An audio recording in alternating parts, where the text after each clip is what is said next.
बच्चों का नहीं, उनके बाप का है। जी जी उनका बाप अगर आज सही होता तो उसका बच्चा दारू नहीं पीता, और ना वो शर्ट खोल के गंजी खोल कर बाप के सामने नाचने की हिम्मत नहीं होती।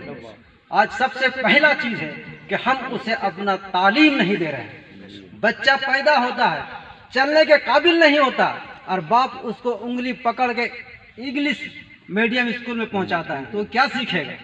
वो पैंट खोलना सीखेगा, शर्ट खोलना सीखेगा, बाप को कदर नहीं करेगा। इसलिए कि सीखा वैसा ही है। पहला काम है कि हम अपने बच्चे को मदरसे की तरफ उसको लेके जाएं, मदरसे में पहले दाखिल करें, पहले इल्म इस्लाम उसको सिखाएं, उसका बाद कुछ सिखाएं। जब वो सीखेगा पहला चीज बिस्मिल्लाह पहला पढ़ेगा, अलीफ पहला पढ़ेगा, तब उसको समझ आएगा अल्लाह क्या है, मेरा बाप क्या है। और जब वो पहले ए पढ़ेगा, पहले बी पढ़ेगा, पहले सी पढ़ेगा, तो पहले वही माहौल को ना पहले अपने दिल में जब्त करेगा। तो पहला कुछ हमारा जो उनका वालिदैन है, उसकी पहले सबसे बड़ी गलती है कि आज हमारे उलमाए दीन भी अपने बच्चे को मीडियम स्कूल में पढ़ाते हैं, स्कूल मीडियम में, और अच्छे आला तालीम देने के लिए वो अपने बच्चे को अपने से दूर खुद बखुद वो कर रहे हैं। तो पहला काम है कि अपने बच्चों को हम पहले मदरसे की तरफ रुजू करें, पहले अपना दीन सिखाएं, बाद में उसको गैर को सिखाने के लिए आप कोशिश करें। और आज जो ये इतनी बड़ी तंजीम हमारे पास आई है, ये बहुत बड़ी बात है। पहला काम ये होना चाहिए कि दहेज को पहले दूर करें। जब हमारा पहला काम ये जो नाजायज और हराम चीज जब हमारे खून में पेवस्त होगा, तो हम खुद बखुद नहीं चाह कर भी आप हम दीन की तरफ नहीं आ सकते हैं। जब मेरे खून में हराम घुसा रहेगा, तो सबसे पहला काम है कि हम पहले दहेज को दूर करें। और ये अगर बाप के दिल अगर बड़ा हो, तो अगर कोई दहेज मांगने वाला है तो बना बेटी को साफ इनकार कर देगा, हम आपके हाथ में नहीं देंगे, क्योंकि मेरा बेटी का रिश्ता तो मेरा रब कायम करेगा।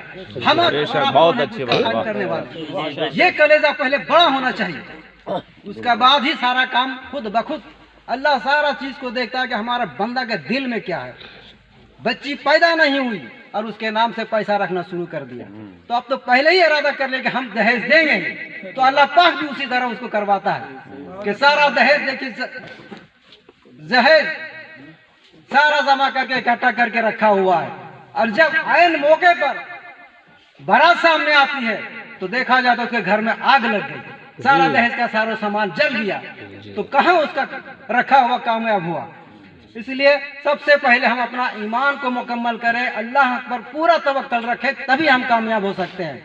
और आज हमारे जो दीन के उलमाए दीन आए हुए हैं, ये बहुत बड़ी बात है कि इतनी बड़ी जो है ना कदम उठाए हैं कि कौम को कम से कम सही रास्ते पे ले जाएं। इसलिए हम अपने गांव वालों से तहे दिल से कहेंगे कि जिस मकसद से ही हमारे उलमाए दीन आए हुए हैं, इस पर पूरा मुकम्मल जो है ना कामयाब करने की कोशिश करें। यही मैं कहना चाह रहा हूँ कि आप लोग सबसे पहले हमारी मस्जिदों को देखिए कि जिस गांव में हो आबादी 500 है, आबादी 1000 है, आबादी 50 है, और जब फजर के नमाज होता है तो पता चलता है कि इमाम साहब और एक मुअज्जिन साहब। ये सबसे बड़ी जो है ना सबसे बड़ी बुरी बात है कि अल्लाह ने हमको सबसे पहले जिस मकसद से पैदा किया उससे हम लोग दूर हैं। सबसे पहला काम है कि नमाज पे तरफ आइए। जब नमाज पे तरफ आएंगे तो अल्लाह पाक ने साफ कहा कि नमाज से तरफ आइए, सारी बुराइयों से आपको हम दूर कर देंगे। आज सारे के सारे कुव्वत वाले हैं, ताकत वाले हैं, बूढ़ा भी नहीं है, सारे सेहत वाले हैं, एक भी मस्जिद की तरफ रुजू नहीं है, सब के सब बाहर भागते हैं। अजान हो गया चले